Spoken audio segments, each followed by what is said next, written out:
Estão aí, espero que todos estejam bem.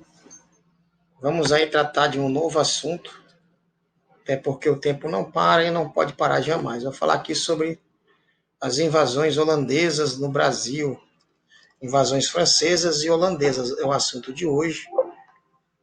Quero que você tome nota, fique esperto, deixa eu abrir aqui o slide, tá? É um assunto muito importante para a formação dos senhores. Vocês que vão prestar aí vestibular, vocês que vão estudar para concursos públicos, concurso do Exército, Marinha, Aeronáutica, tá? Vamos que vamos. Primeiramente, as invasões francesas, porque foram as primeiras invasões mais importantes que levaram alguns anos para que eles fossem expulsos do nosso território.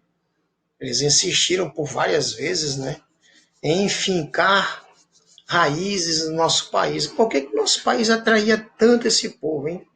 O que o Brasil tinha de tão especial, já que ouro não tinha sido encontrado? Qual a intenção dessa galera ao invadir o Brasil, meu povo? O que será que movimentou tanto esse povo a vir para cá? Nós vamos saber agora, direto da nossa aula de história com o professor Tiago Manso. Fica ligado, fica ligadinho, não dorme, não fecha os olhos, por favor. Pega uma tacinha de café lá, ó, e vamos que vamos. Bem, vamos falar primeiro das invasões francesas, que nós nos propomos agora a falar sobre isso. A primeira invasão francesa aconteceu em 1555 e perdurou até o ano de 1567. Os franceses já tinham ali visitado o litoral brasileiro várias vezes, inclusive com navios corsários roubando o pau-brasil e outras especiarias, né? Desde a época da Estação do Pau-Brasil. Então, eles já conheciam até mesmo os indígenas, já tinham até contato e amizade com algumas tribos indígenas. Então já existia ali um olho grande em cima das terras portuguesas. Já existia ali o desejo de conquistar terras portuguesas. Lembrando que alguns dias atrás eu falei para vocês sobre o Tratado de Tordesilhas, assinado em 1494 pelos reis ibéricos de Portugal e Espanha. E nesse tratado dizia que o Brasil deveria ser dividido pelo meridiano de Tordesilhas a 370 léguas a oeste das ilhas de Cabo Verde, ou de Santo Antão, tanto faz. Mas os franceses não aceitaram isso, porque diziam o seguinte: quem é o Papa, ou quem é os portugueses, ou os espanhóis, para determinarem que o Brasil ou que o mundo tem um dono, para dividir o mundo no meio? Eu quero que eles tragam para nós aqui o atestado, o testamento de Adão e Eva, dizendo que eles são dono do mundo. Que merda é essa, rapaz, que eles estão dizendo?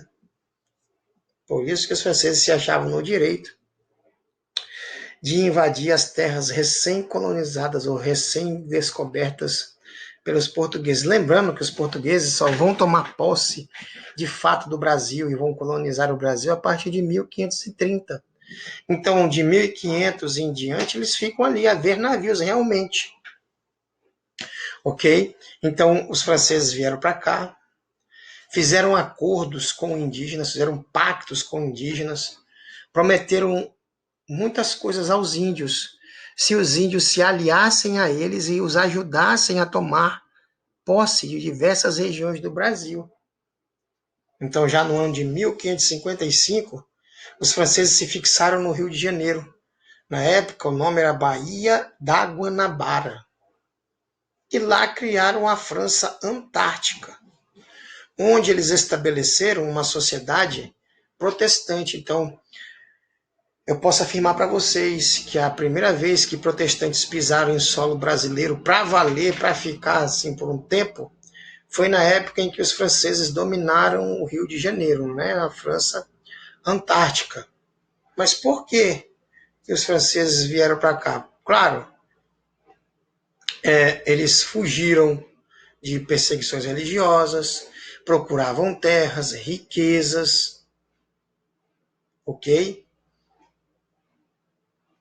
Fugiam também por causa da contra-reforma católica. Lembra-se que aconteceu uma reforma protestante em 1527, quando o monge Martinho Lutero criou o protestantismo. E aí os evangélicos, os cristãos que não eram católicos, se estabeleceram em diversas regiões da Europa. Quando houve a contra-revolução da Igreja Católica, a contra-reforma, os católicos começaram a perseguir os protestantes e muitos fugiram para outras partes do mundo, inclusive os franceses, que vieram para o Rio de Janeiro tentar a sorte e fundar um país que se chamaria França Antártica, na Baía da Guanabara. Esta seria a bandeira do Brasil, ou melhor, dos franceses no Brasil. Então vamos lá. Então a mais importante aliança que os franceses fizeram foi com os índios tamoios. Bem, a partir dessa união entre franceses e índios tamoios, rolou uma confederação indígena conhecida como Confederação dos Tamoios, que tinha diversos grupos indígenas junto. Não era só o grupo tamoio, eram os goitacás, tupiniquins, tupinambás. Lá no Rio de Janeiro tem uma região chamada Goitacás, se não me engano, em homenagem a estes indígenas. Tem lá uma região chamada Goitacás, eu não conheço o Rio. E por que eles fizeram esse pacto, essa confederação? Eles queriam derrotar os colonizadores portugueses e fixar, de fato, a colonização francesa em solo brasileiro, no caso, no solo carioca. Porém, após muitos anos de conflito entre portugueses e indígenas, essa confederação acabou sendo desfeita. Acarretou também a expulsão dos franceses do Rio de Janeiro, né? Eles saíram do Rio de Janeiro. E aí, o que aconteceu? Foram embora do Rio, só isso e mais nada? Não aconteceu mais nada? Nunca mais tentaram invadir nenhum outro lugar? Calma. Deixa eu tirar minha carinha aqui do meio, né? Então, a reação portuguesa acontece justamente no governo Geraldo Mendes Sá. O Mendes Sá, ele utiliza tropas de São Paulo sob o comando do seu sobrinho conhecido como Estácio de Sá. E o seu sobrinho Estácio de Sá conta com o apoio de índios. Estes índios vieram do Nordeste, chamados de Termiminós. Guarde esse nome, Termiminós. Estes índios foram liderados por um índio chamado Araribóia. Justamente eles conseguem expulsar os franceses do Rio de Janeiro e devolvendo a cidade do Rio de Janeiro, que futuramente foi a capital do Brasil, a Portugal. Então, aproveitando no momento da vitória, é criado no Rio de Janeiro por Estácio de Sá, em 1567, é criado o Estado do Rio de Janeiro. Deixa de se chamar Guanabara e vira Estado do Rio de Janeiro, né? E com a ajuda dos jesuítas, José de Anchieta e Manuel da Nóbrega, eles vão lá com os índios tamoios e conseguem apaziguá-los, prometem várias coisas a estes índios e dizem, olha, é melhor mantermos uma paz entre nós e os portugueses, já que nós chegamos primeiro nessa terra. Então José de Anchieta, que já tinha um convívio bem grande com os índios, e o Manuel da Nóbrega, conseguiram de fato finalizar a guerra, a invasão dos franceses na região do Rio de Janeiro. A guerra foi sangrenta, muita gente morreu.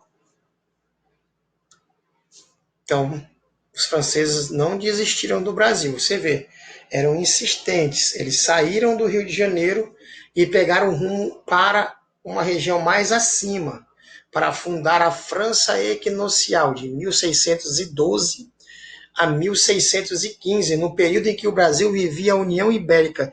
A União Ibérica foi o período em que os espanhóis dominavam o nosso país.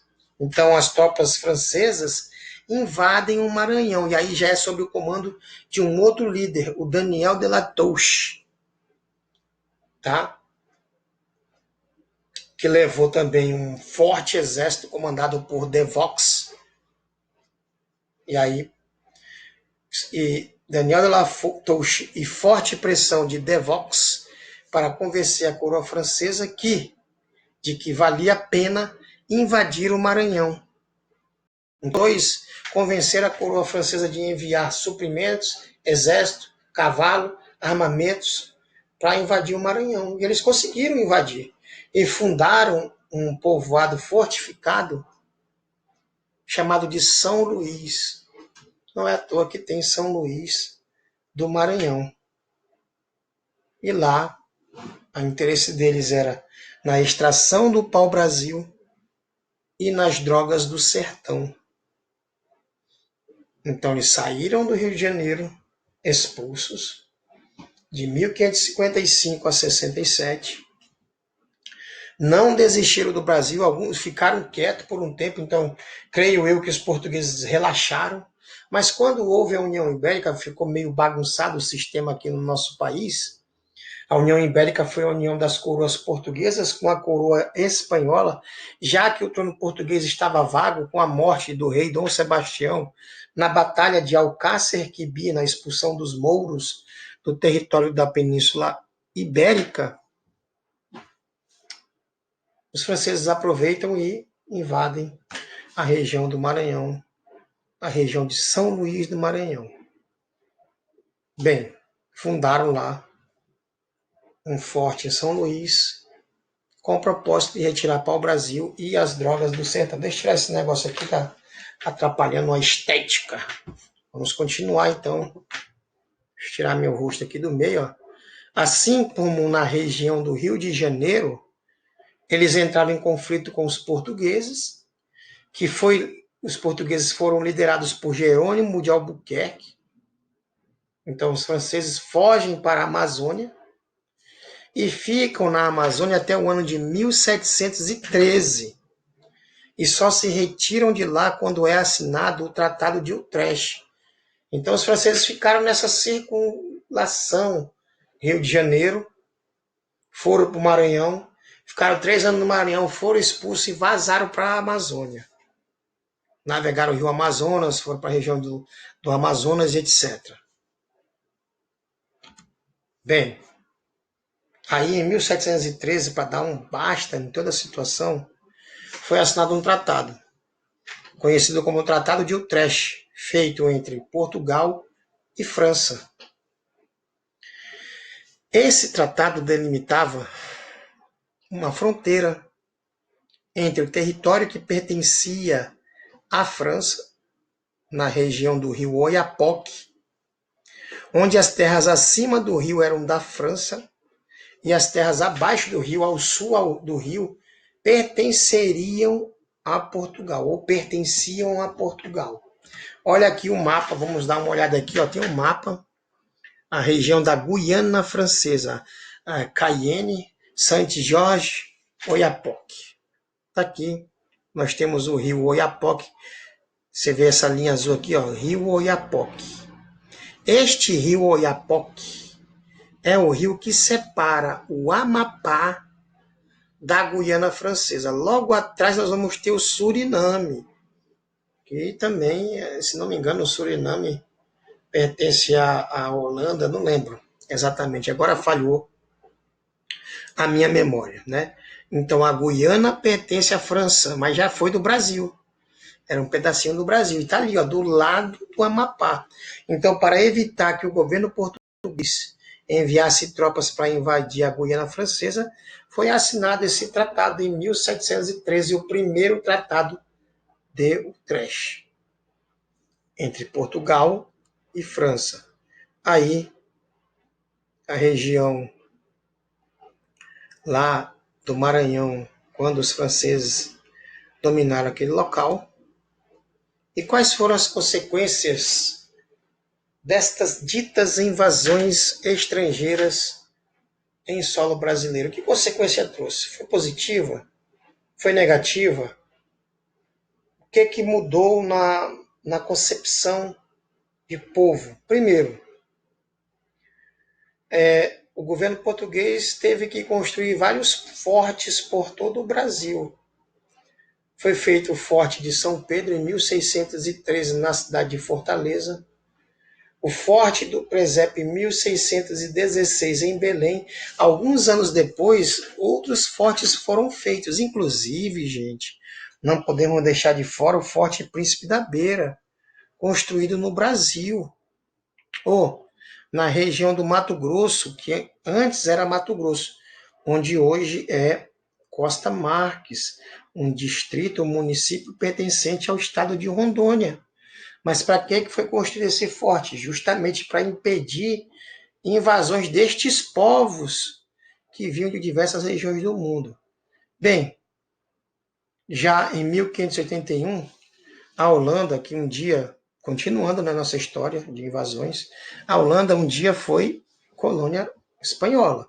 Mas em 1581, os holandeses se libertam da Espanha, proclamam a sua independência no seu país, e aí eles causam uma revolta muito grande nos espanhóis, viram inimigos de morte dos espanhóis. E aí o que acontece? Quando ocorre a União Ibérica, o que os espanhóis vão fazer? Expulsar os holandeses do Brasil. Mas o que o holandês fazia no Brasil de forma regular, de forma justa? Os holandeses produziam açúcar. Pegavam o açúcar que vinha da região de Pernambuco e levava esse açúcar para a Europa. O açúcar refinado era muito caro. Os europeus precisavam do açúcar para quê, professor? Para adoçar o chá da tarde. Das madames da França, das madames lá da Espanha, das madames de Portugal, das madames da Inglaterra, da Bélgica e de outras partes do mundo, eles tinham que beber o chá docinho, o café docinho, meu amigo. Então eles pegavam açúcar no Brasil, levavam para a Europa. Então quem fazia esse comércio de vai e vem eram os holandeses, que tinham lá as suas companhias de comércio. Companhia das Índias Ocidentais, Companhia das Índias Orientais também, uma parte fazia comércio com o Oriente, e a outra parte fazia e realizava o comércio do Ocidente. Então, os holandeses eram essenciais na economia açucareira do Brasil. Mas os espanhóis achavam por bem, expulsá-los do Brasil, até porque eles não se davam bem. Expulsaram, retiraram o monopólio dos holandeses do cultivo, ou melhor, do comércio da cana-de-açúcar. Então os holandeses resolveram invadir a Bahia, Salvador, Bahia. Invadiram em 1624, ficaram até 1625, mas lá eles foram expulsos rapidamente, não conseguiram fincar raízes, foram expulsos pela população e pelo governo, por tropas governamentais.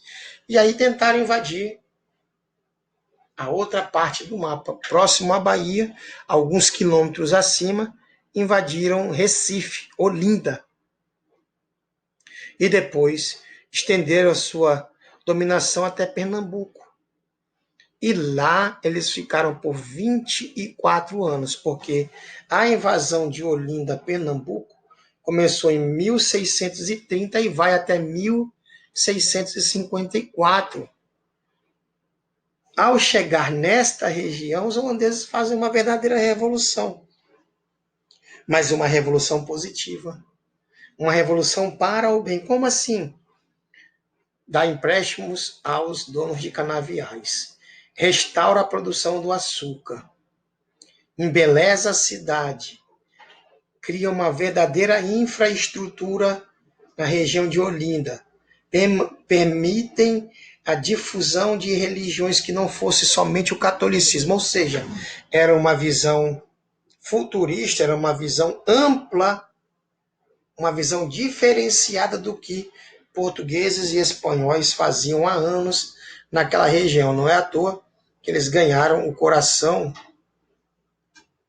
rapidamente eles ganharam o coração da galera, ganharam o coração dos queridos irmãos da Bahia e do Nordeste. Então tá aí, ó. Holanda foi dominada pelos holandeses, pelos espanhóis, se libertaram. Como Portugal estava sob domínio da Espanha, eles foram expulsos daqui. Em 1621, a Holanda ficou proibida de fazer comércio no Brasil, e aí, em 1580, com o início da União Ibérica, já era para os holandeses, eles aproveitam e invadem o Brasil lá, a Bahia e depois a região de Pernambuco. Tá aí um mapa bonito, ó. Bahia de Todos os Santos. Que bonitinho, né, esse mapa. Mas isso é para uma próxima aula. Um abraço para todos, fiquem com Deus e até a próxima.